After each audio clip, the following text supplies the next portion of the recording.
Whether you're all about skinny fries or prefer a hearty potato wedge, you know that a crunchy finish makes all the difference. Luckily, there's a simple water hack that can help you get there. If ultra-crispy roasted potatoes are your goal, consider keeping a bowl of ice-cold water nearby while you prep. Letting your cut potatoes soak in icy water before they hit the oven helps pull away excess starch, which means they'll bake up with a crispier outer layer. As you chop your potatoes into small, even chunks, drop each piece straight into the chilled water. Give them time to sit and cool off. A soak of several hours will remove a significant amount of starch, but even a short dip can make a noticeable difference. You can swish the potatoes around in the bowl to release more starch, or rinse them under fresh cold water after soaking. Once drained, pat them completely dry and get them ready for roasting. This technique is a go-to for achieving perfectly crisp French fries, but it works well for all kinds of potato dishes. Reducing the extra starch helps prevent them from turning out soft or gluey. Starch reacts to both heat and moisture. As temperatures rise, it undergoes gelatinization,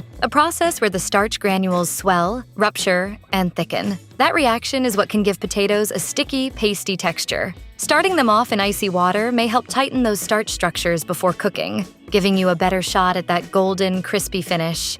Potatoes!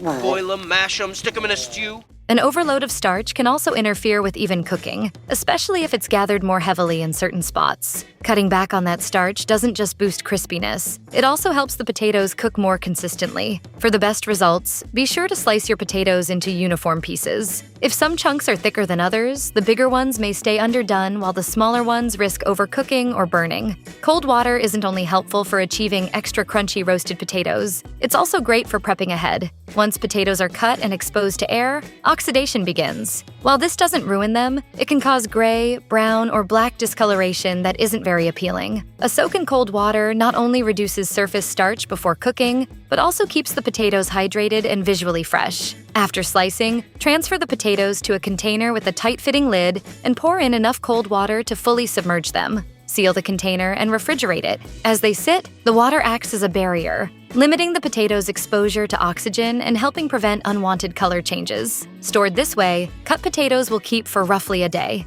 Beyond 24 hours, discoloration can start to appear, even in water. If you're planning meals in advance, it's best to chop your potatoes no earlier than the day before you intend to cook them. If you're chasing maximum crunch, there are a couple of other tricks you can try. Adding a coating is one option. For crispy Parmesan-style potatoes, combine finely grated Parmesan, breadcrumbs, and your favorite spices. Then toss the potatoes in the mixture before roasting. In the oven, that coating turns golden and crisp. It might sound strange to add starch after soaking the potatoes to remove it, but a light dusting of cornstarch can actually improve texture. It forms a thin layer between the potato surface and the oil, helping the exterior become crisp while the inside stays tender and airy. Even with these extra steps, though, soaking your potatoes in ice water remains a key part of the prep process if you want beautifully crisp roasted potatoes every time.